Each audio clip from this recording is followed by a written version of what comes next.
Hi, my name is Victor Nelson. This is my Capstone Project, life affirmation dealing with death, of course, by Victor Nelson myself. I'm going to go ahead and get started. And yeah, that is the writing prompt that I chose. It was the first prompt in my category. It says, choose the strategy for dealing with death that you find to be the most life-affirming, and in contrast with the one that you seem to be, or you find to be the least life-affirming, and explaining why for each.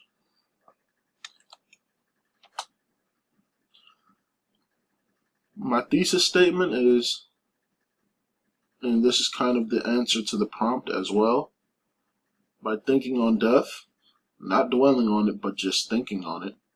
So, like just giving it a thought or understanding that it can happen and not just stressing about it, one can experience renewed appreciation for being alive.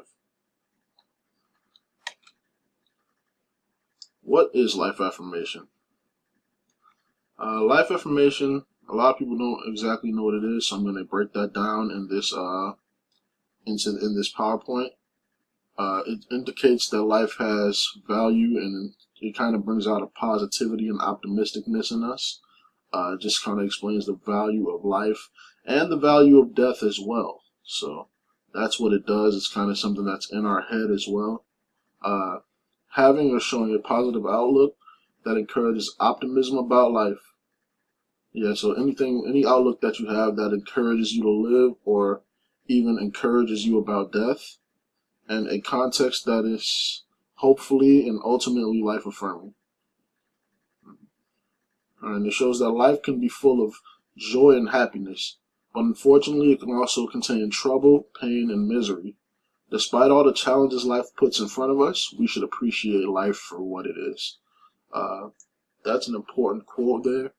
And yeah, that's another thing that just breaks down my whole point, in that instead of ignoring death, we should embrace everything that life has to offer rather than dwelling on death. We should know it exists, but that should motivate us to live life to its fullest and appreciate everything that we've been given. And this is going to be a short video, a life-affirming video. I'm not really going to play much of this video. I do have it here. It's a 3-minute video. I might give it a little bit of playtime.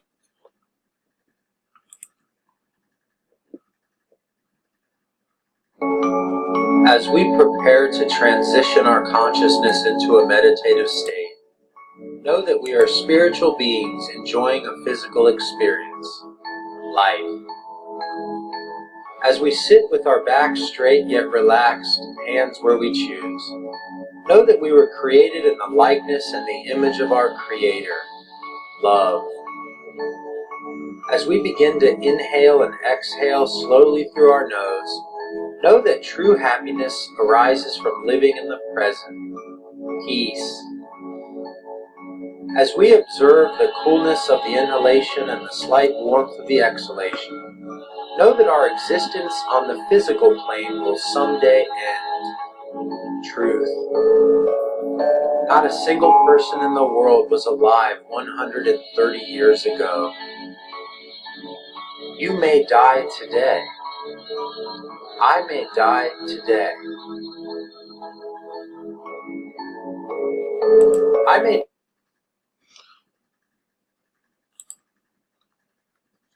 And I'm going to kind of leave that video off right there.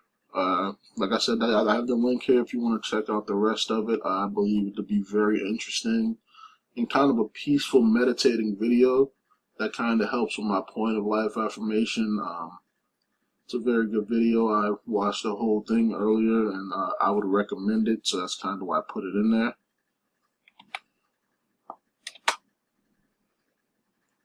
Alright. So this breaks down to this comes back to my thesis, the best way to deal with death, in my belief. So what I believe to be the best way to deal with death, like I said, by thinking on death, not dwelling on it, one can experience a renewed appreciation for life. And another thing is the truth is that the gift of life will eventually end for everyone. Like, all of us will someday go through death, but I choose not to let that sadden me, and I think you shouldn't either. However, living in constant fear of dying can keep you from enjoying your life and truly living it.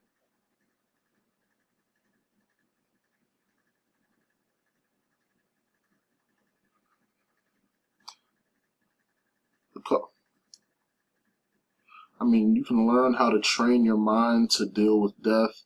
You can, and like I said, even if you don't, though, I'm not saying you should go every day saying, well, I could die today, but you should at least think about this once in life, and you should let it motivate you.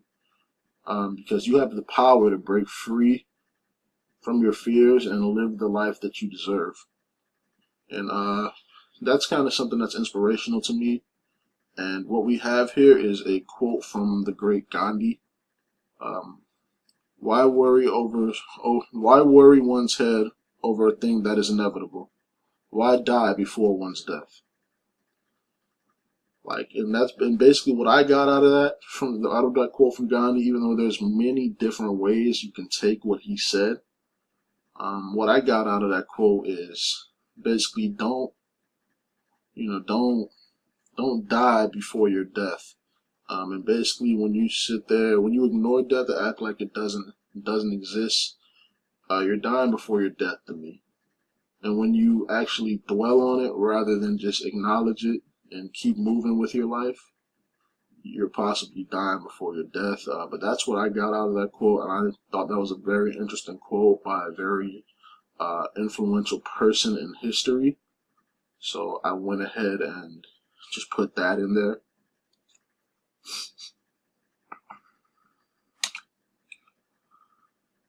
And the worst way to deal with death. The worst way to deal with death is to ignore it and pretend that it doesn't exist.